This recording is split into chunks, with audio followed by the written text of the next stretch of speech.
Andrés Suárez Pineda, me permito leer su trayectoria.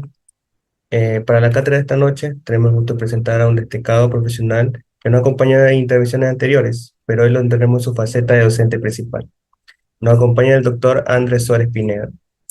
Permito leer la síntesis de su trayectoria. Es máster en Derecho Constitucional, máster en Derecho Penal y máster en Derechos Humanos. Se desempeña como abogado litigante, con énfasis en las áreas de Derecho Penal y Constitucional. Es maestrante en Magistratura y Derecho Judicial. Ejerce la docencia y es director de la firma de AS Abogados. Actualmente ocupa el cargo de director académico del Colegio de Abogados de la provincia del Oro, en Ecuador. Estimado doctor Suárez, es un honor tenerlo frente a la clase. El doctor es suyo.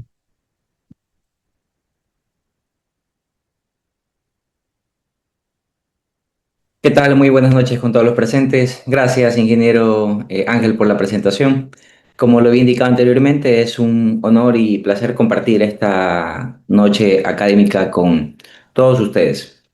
Bien, eh, me parece que desde el título que tiene nuestro diplomado, esto es el abogado como agente transformador, es muy importante que nosotros tomemos en cuenta estas palabras.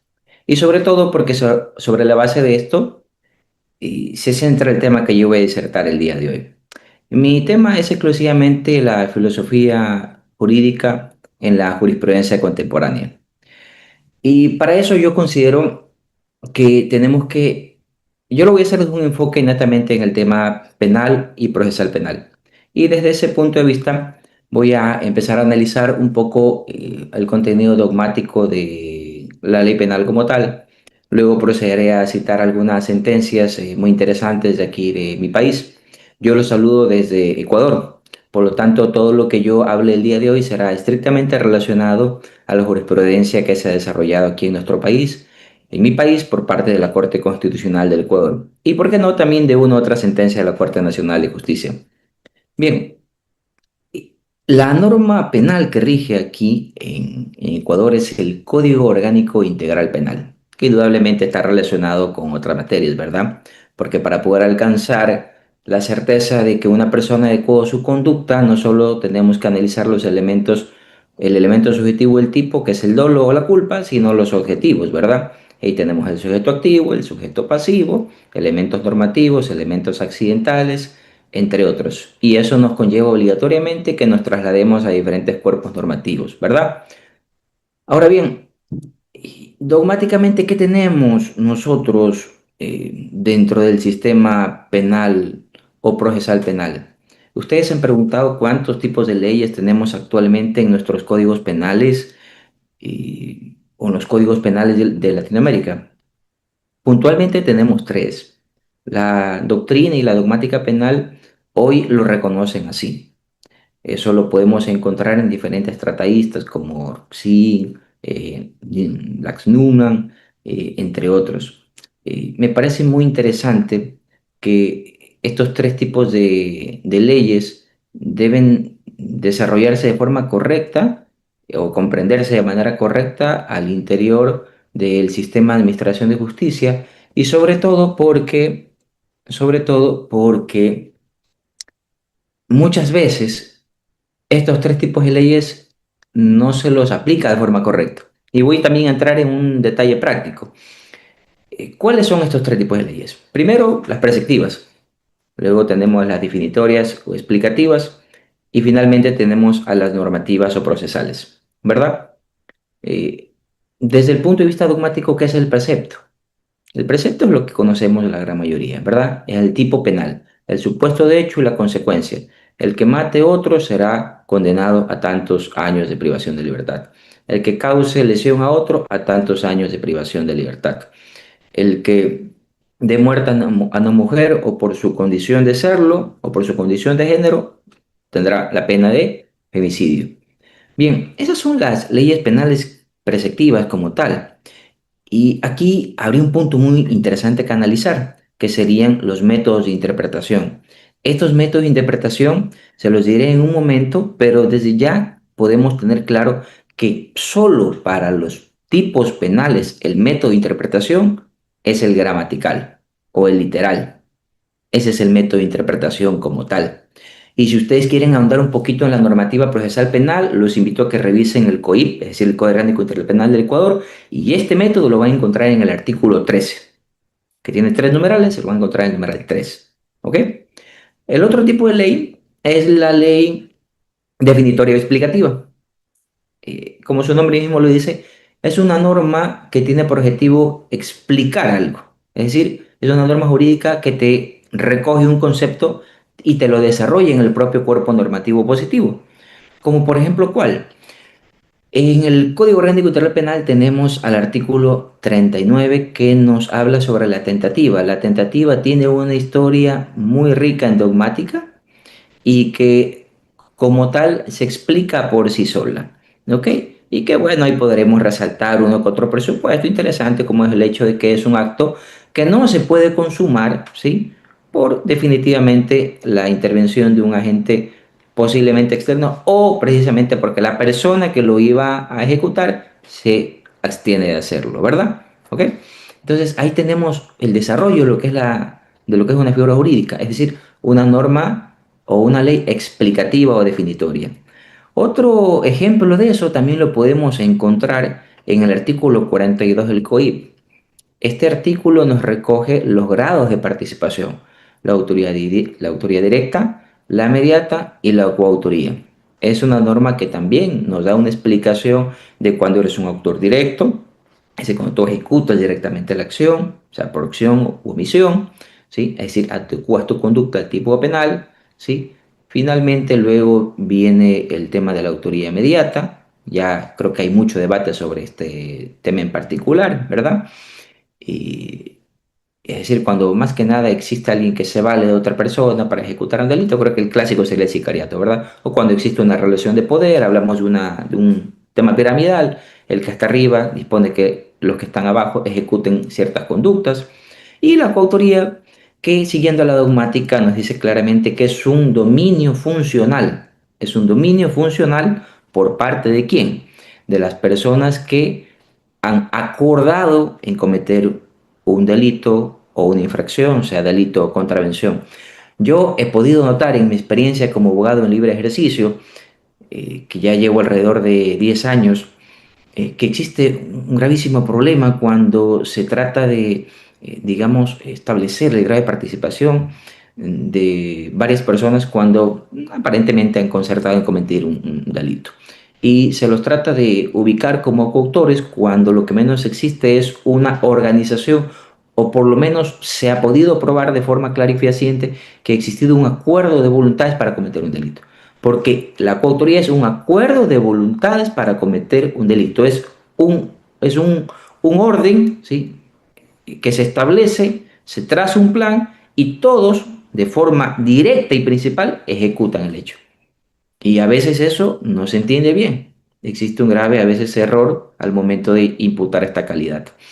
Yo recuerdo que aquí tuve una vez la oportunidad de presentarme en una audiencia de calificación de flagrancia y formulación de cargos en un presunto delito contra la integridad, contra la vida.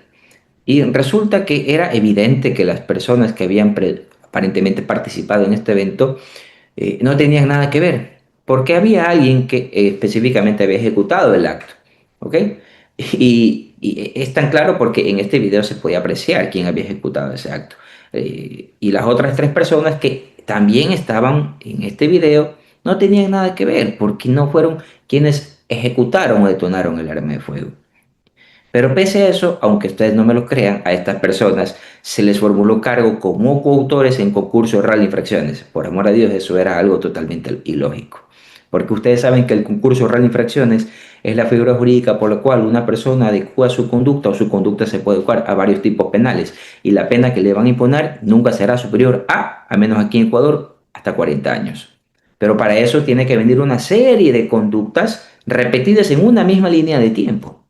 Y ustedes entenderán desde cuándo podemos imputarle a alguien un concurso real de infracciones a varias personas por un delito de resultado, como lo es en este caso el homicidio. Es algo totalmente ilógico, ¿verdad? Entonces, este tipo de cosas son las que, a menos en mi experiencia, yo las he podido notar y las he podido ir palpando que realmente se necesita que estas cosas cambien y se pueda tomar muy en cuenta, creo que la esencia de la dogmática penal y procesal penal, a fin de que durante la sustanciación de un proceso no se incurra en estos tipos de errores que luego vienen a perjudicar, o como diría un gran amigo, a angustiar la defensa de quienes nos dedicamos a litigar. Bien, el otro tipo de norma, ya hablamos de la ley preceptiva, hablamos de la definitoria o explicativa, y creo que ahora podemos hablar de la normativa o procesal. Creo que esta también se explica por sí sola, ¿verdad? La normativa o procesal es una ley que recoge dentro del cuerpo positivo, es decir, ya en el código, cómo se realiza un procedimiento, o nos explica diferentes reglas que se deben aplicar a cómo se debe practicar cierta situación a lo largo de la sustanciación de un juicio. Para ser más práctico, voy a citar el Código Orgánico Integral Penal de aquí de Ecuador. El artículo 511 establece reglas generales para la práctica de la pericia. Eh, el artículo 635 establece cuál es el desarrollo del procedimiento abreviado. Ustedes saben que el procedimiento abreviado es el procedimiento en el que la persona acepta su participación en un acto y por lo tanto va a recibir una pena, digamos, mínima, si cabe la palabra, ¿no? Luego, en el artículo 640 tenemos un procedimiento directo y este procedimiento directo es el que, en cambio, tiene por objetivo que a una persona se le aplique este siempre y cuando se complementen dos cosas. Uno, que se trate de un delito que no supere una pena privativa de libertad de hasta 5 años y dos, que sea un delito flagrante. ¿Ok? Un delito flagrante que cumpla los presupuestos que establece como tal la figura de la flagrancia, ¿verdad? Entonces ahí tenemos dos ejemplos claros, a menos desde mi normativa procesal penal ecuatoriana, donde encontramos normas procedimentales. ¿Ok? Y desde la dogmática tenemos esto. Ahora bien, ¿cómo se traslada estos aspectos a la jurisprudencia? Eh, Hay una obra muy interesante de un jurista ecuatoriano que se llama eh, La Corte Constitucional, el legislador positivo y a la vez el legislador negativo. Aquí se ha desarrollado, el autor es el doctor Cristian Mazapant. Aquí se ha desarrollado muchísimos aspectos jurisprudenciales de cómo la dogmática penal no está presente en el código y si está presente, lo está de forma errada.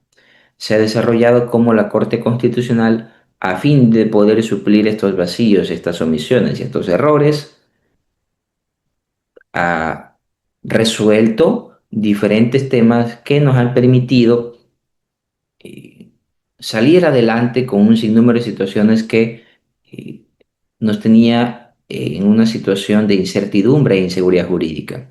¿Ok? Y yo creo que dentro de todo el bagaje de jurisprudencia que existe, que recientemente la Corte Constitucional ha emitido, podría yo empezar a analizar una sentencia muy interesante que es la sentencia 1158-17-EP/21. ¿Cómo es que esta sentencia se relaciona con la filosofía jurídica y cómo es que se desarrolla con la dogmática penal? Muy sencillo. Antes de la expedición de esta sentencia, había muchísimas otras que nos habían desarrollado un test de motivación. La motivación, como ustedes muy bien lo saben, es una garantía del debido proceso, que la tienen consagrada prácticamente todas las constituciones y que puntualmente aquí en Ecuador la tenemos en el artículo 76, numeral 7, literal L, y que está desarrollada infraconstitucionalmente en el COIP, en el COGEP, que es el Código Orgánico General de Procesos, que se aplica en materia no penal, en la Ley Orgánica de Garantías Jurisdiccionales y Control Constitucional, y entre otros códigos y leyes que pues evidentemente se aplican a los diferentes ámbitos procesales. Eh, Este test era un test bastante general, era un test bastante simple, a mi parecer, porque se conformaba prácticamente de tres aspectos, de un aspecto de que exista una normativa jurídica realmente o aplicable de forma correcta, de que exista una debida coherencia entre lo que se va a decidir y lo que se termina resolviendo, es decir, entre las premisas fácticas y la conclusión, y finalmente un tema de que la lectura de la sentencia sea comprensible no solo para nosotros como abogados, jueces, fiscales, etcétera, sino que sea comprensible para cualquier común de los mortales, para ser un poco más explícito, ¿ok? Para cualquier ciudadano de a pie. Pero esto era algo que ya estaba desfasado. Entonces la Corte, ¿sí? La Corte que entró en funciones creo que hace unos 10, prácticamente, sí, ya hace unos dos periodos atrás, nos desarrolló un test diferente y que está en esta sentencia, que es la 1158-17-EP/21. ¿Y qué nos dice aquí puntualmente la Corte? Para ser lo más concreto posible sobre esto, porque quiero compartir con ustedes por lo menos unas dos o tres sentencias más, la Corte aquí nos dice lo siguiente. Primero, que la motivación se compone de dos aspectos, una motivación fáctica y jurídica. Que por fáctica no es necesario establecer todos los hechos, sino los principales y los que den respuesta a los que las partes nos han traído.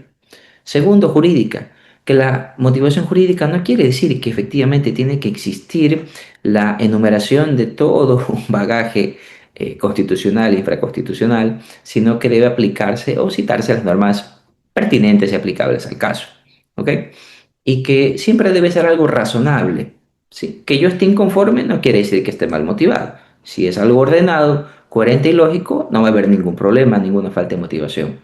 Frente a este presupuesto, frente a este esquema, tenemos puntualmente tres deficiencias motivacionales: la inexistencia, la insuficiencia y la apariencia. La inexistencia es que en efecto no exista ni el más mínimo grado de motivación, es decir, una falta absoluta de la misma. Por la insuficiencia, es decir, que hay una motivación, pero la misma no ha sido correcta, la misma no ha sido, digamos, ordenada. No se ha establecido todo lo que debía establecerse para que pueda ser entendible y haya resuelto los problemas que se hayan llevado por los litigantes o por las partes procesales a una contienda legal. Y la motivación o deficiencia de la apariencia meramente se reduce a que puede que exista una sentencia que en efecto está motivada, pero que carece de apariencia porque incurre en otros tipos de vicios motivacionales, como cuáles, como el hecho de la incoherencia, la inatinencia, la incongruencia y la incomprensibilidad. ¿Ok? La incoherencia cuando hay una falta de coordinación entre las premisas fácticas y las premisas jurídicas, y estas dos junto con la conclusión. Luego la inatinencia cuando no existe una debida relación de o aplicación de los hechos que se han traído al caso en concreto. ¿Ok? Y por otra parte, el tema de la incongruencia es cuando no se ha resuelto de forma clara los argumentos expuestos por las partes, pero no todos los argumentos. ¿Por qué? Porque hay argumentos que no merecen ser resueltos de forma motivada, porque es una pérdida de tiempo, sino los argumentos que realmente se centran sobre el objeto de la controversia. ¿Ok? Y finalmente la incomprensibilidad, que eso sí no cambió, que es el hecho muy puntual de que en efecto una sentencia sea comprensible para todas las personas. Ahora bien, esto se relaciona mucho con la dogmática, porque la Corte más adelante también nos termina dando a conocer otra sentencia, que es la sentencia 2706. 2706, en donde se desarrollan aspectos muy puntuales como cuáles. Si ya la Corte nos dice en la 1158 que debe haber un estándar de motivación lógico, coherente, razonable, adecuado, en esta otra sentencia, en la 2706, nos dice dos temas muy puntuales, que en materia procesal penal dictar una sentencia absolutoria o condenatoria no es transcribir meramente los argumentos de las partes y que obligatoriamente los jueces tienen que hacer un análisis de cómo existe o ha operado la antijuricidad y por lo tanto la culpabilidad. Aquí no se establece de forma álgida que la motivación deba ser simple y sencillamente un mero enunciado de hechos, de palabras o de un aspecto fáctico y normativo. No, para nada. Hay tres aspectos muy puntuales en esta sentencia que se los estoy mencionando y que han sido desarrollados por la Corte. Entonces aquí ya ustedes también pueden encontrar, me parece un aspecto muy interesante de cómo se desarrolla la motivación en materia procesal penal aquí en nuestro ordenamiento jurídico ecuatoriano. Otro punto muy importante que nosotros podemos tomar en cuenta, sí, es que en en la sentencia 30-16-19-EP-23, la Corte también establece que la garantía de la motivación requiere que las resoluciones judiciales sean adecuadas, motivadas, lo que implica que tengan una fundamentación normativa y una fundamentación fáctica y un análisis integral. Además, aclara que la garantía de la motivación no exige altos estándares de argumentación jurídica, pero sí impone la obligación de expresar razones objetivas que llevan a tomar una determinada decisión. ¿Por qué? Porque si nosotros en cambio seguimos esta línea esquemática de la jurisprudencia y cómo se ha desarrollado la filosofía jurídica y sobre todo la dogmática penal desde las diferentes escuelas que tenemos a la positiva, a la clásica, luego viene el tema, creo yo, que es lo que más se debate hoy en día, el tema del funcionalismo, sea moderado o radical, que ahí tenemos a Jacobs y a Ruxin, que son quienes encabezan este tema. Vamos a poder claramente comprender y entender de que si hacemos un análisis o de la normativa procesal e incluso de lo que se ha querido implementar y que entre en vigencia en nuestro código, hoy estos postulados dogmáticos están muy presentes en la jurisprudencia. Y permítanme hacerles una pequeña explicación y acotación de algo más. Hace algún tiempo atrás quiso entrar aquí en vigencia unas leyes que tenían por objetivo cambiar el sistema procesal penal del Ecuador.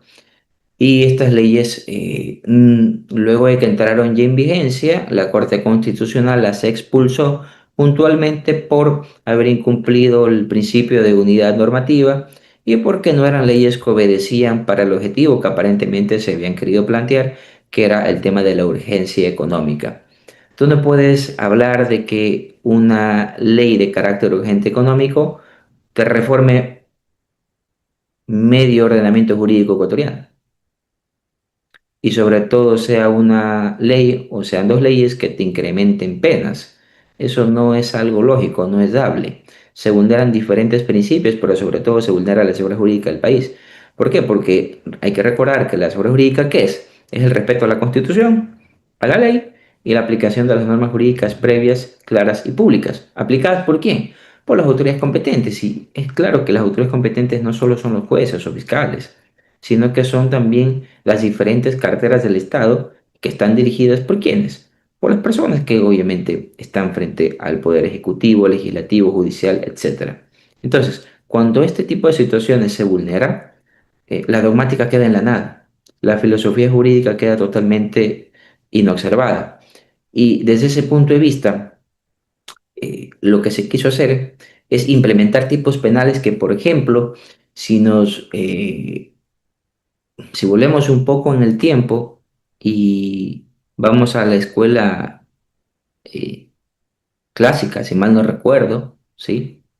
Donde tenemos ahí, creo que a un médico, gran médico, que era el César Lombroso, nos hablaba de la teoría del criminal nato, no sé si recuerdan esto. Y esa teoría más o menos nos decía de que el criminal o el delincuente era una persona que no tenía unos rasgos, digamos, amigables o unos rasgos faciales hacia la vista del resto de las personas y que incluso también se quiso meter ahí en ese mismo saco a las personas que tenían tatuajes, porque pues obviamente eso conllevaba que las personas tengan cierto grado de temor o de resistencia o de distancia. Ahí también teníamos a Enrico Ferri y a Rafael Garófalo, uno sociólogo, el otro jurista, ¿sí? Ferri el jurista. Eh, Ahí teníamos esto. Hoy me parece que se quería hacer algo similar con los tipos penales, pero desde un punto de vista a lo mejor errado. ¿Por qué? Porque yo no sé ustedes cómo puedan observar o puedan ver el tema de la delincuencia y el tema de la inseguridad que existe en los países de Latinoamérica.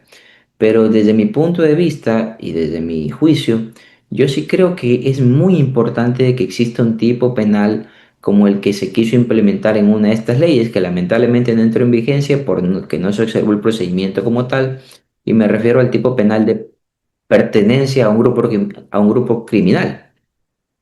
Y es un tipo penal que, o sea, a ver, claro, obviamente, ustedes dirán, pero ¿cómo es que me van a mí a juzgar porque yo pertenezca o no a un grupo? Eso es imposible, no, no pueden hacerlo. Pero a ver, que no es imposible, no es imposible. Ya está muy claro y está muy identificado quiénes son los grupos delincuenciales, cómo operan, quiénes lo conforman. Entonces, para combatir este tipo de situaciones, me parece que la dogmática fue desarrollándose, ¿verdad? Y los tipos penales también. Y ahí es en cambio donde yo creo que entra una postura muy importante como la de Gustavo Zarrebelski. ¿Qué nos dice Gustavo Zarrebelski? Nos dice que el contenido de los derechos se desarrolla a través de la jurisprudencia. Es decir, que el derecho es dúctil, que va cambiando y se va adecuando a las diferentes circunstancias de un país, ¿verdad? Y si tenemos un país que inobserva la dogmática, que inobserva la filosofía jurídica, que no respeta los postulados jurisprudenciales, que se salta los procedimientos legislativos y, en fin, un sinnúmero de cosas más que atentan contra nuestro ordenamiento jurídico. ¿Cómo vamos a implementar, digamos, una política criminal o pública que responda sobre la base de la esencia dogmática y filosófica a la solución del problema? ¿Cómo lo vamos a hacer? No existe. Entonces, ¿dónde viene el legislador positivo o negativo? ¿Qué hace la Corte Constitucional de un país frente a este tipo de situaciones? Ahí viene en cambio este choque de trenes, ¿no? El checks and balance, es decir, la división de poderes. Y ahí tenemos un freno por parte de la Corte que nos dice, a ver, usted quiere cambiar algo, cámbielo, perfecto, muy bien, pero cámbielo respetando el procedimiento. Cámbielo adecuando las normas al ordenamiento jurídico ecuatoriano. No se salte los pasos, no del escalón de 1 al 10, no, no, vamos en orden. ¿Ok? Entonces, ahí es donde entra la dogmática, ahí es donde entra la jurisprudencia. O para ser un poco más preciso, ahí es donde donde la jurisprudencia toma en cuenta el desarrollo de la dogmática. ¿Ok? Y me parece que ahí las cosas se pueden ir adecuando o acoplando de manera correcta a lo que de una u otra forma creo que buscan todos quienes se encuentran al frente de los entes estatales, que es resolver los problemas tanto sociales, económicos, jurídicos y políticos que puede presentar un país. Bien, eh, adicionalmente, me parece que es importante también recordar que nosotros no solo tenemos la dogmática aplicada a nuestra jurisprudencia, sino que también hemos optado como un país signatario y suscriptor de convenios internacionales en materia de derechos humanos, como lo es la Convención Americana de Derechos Humanos, el tomar en cuenta la dogmática que se desarrolla convencionalmente para aterrizarla y aplicarla también en nuestro país. Y, por ejemplo, nosotros hace algún año atrás teníamos un problema aquí en Ecuador, en el aspecto procesal penal, de que no teníamos un recurso, o mejor dicho, la persona que era condenada en segunda instancia, no tenía la posibilidad de que su sentencia se revise nuevamente ante un órgano superior. Y eso es lo que, como ustedes ya lo han de haber estudiado en su momento, el doble conforme, ¿verdad? Y ustedes se preguntarán, y bueno, ¿dónde nace esto? ¿Dónde se desarrolla? ¿Cómo es que Ecuador lo aplicó? ¿Qué sentencia tomó en cuenta? Fácil. Caso Mohamed versus Argentina. En este caso, la Corte Interamericana de Derechos Humanos desarrolló que todas las personas tienen derecho a tener dos sentencias penales condenatorias. ¿Ok? Y que obviamente, si tú eres condenado en una alta corte, es decir, en una segunda instancia, tienes el derecho a que esa sentencia sea revisada integralmente por un tribunal de alzada a fin de que puedas tener la oportunidad de que se revisen los hechos, las normas y la decisión. ¿Por qué? Porque luego de eso, ¿qué cabe? ¿O qué era lo que ya, al menos en nuestro ordenamiento jurídico y en el resto de los países de Latinoamérica, se aplica? Un recurso de casación. Y ya en la práctica todos sabemos que los recursos de casación son recursos prácticamente de imposible tramitación o sustanciación porque su gran mayoría son negados por la eh, excesiva formalidad de la que reviste. Entonces, luego la Corte Constitucional eh, dictó una sentencia, ¿sí?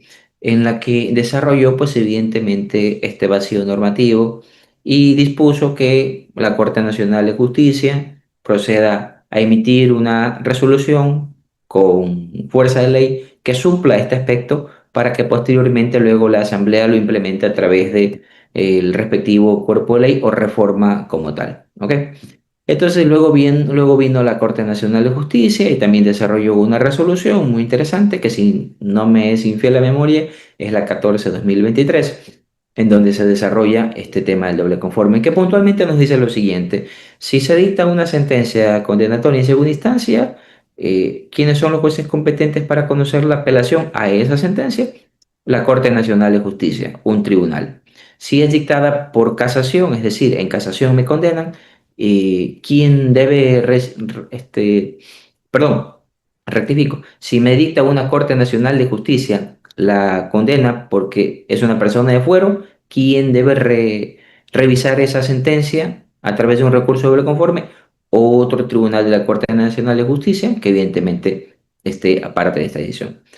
De esa manera, la dogmática procesal penal que se ha desarrollado desde este caso a través de la Corte Interamericana de Derechos Humanos, caso Mohamed versus Argentina, y luego aterrizado aquí a Ecuador a través de la jurisprudencia de la Corte Constitucional y finalmente aplicado al tema infraconstitucional a través de la Corte Nacional de Justicia con esta resolución con fuerza de ley, tenemos evidentemente que la dogmática penal y la filosofía jurídica contemporánea, desde los postulados de Bobbio, de Sarelbersky, de Ronald Dworkin, se aplican claramente a la dogmática procesal penal y desde ese punto de vista, considero yo que podemos concluir que la manera, quizá no correcta, porque lo correcto es que se emitan y se promulguen leyes que respeten un procedimiento y resuelvan los problemas de fondo, a veces suele ser la jurisprudencia.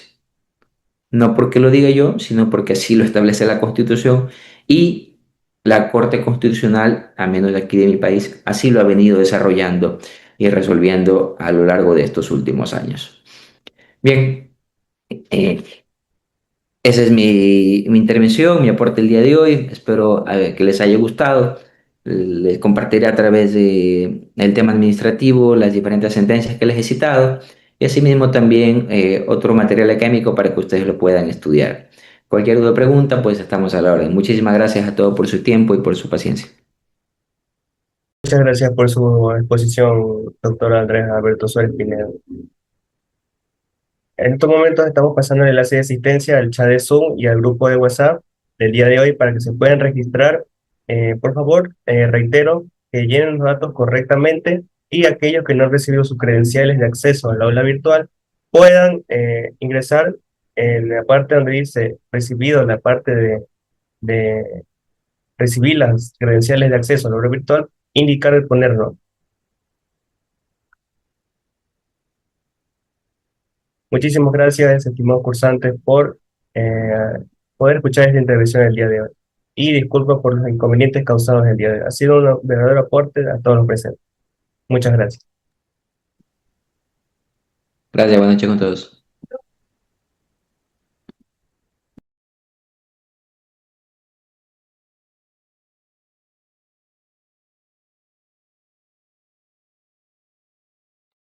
En un momento pasamos el form y por el grupo de WhatsApp y por el canal de Zoom. En estos momentos estamos pasando.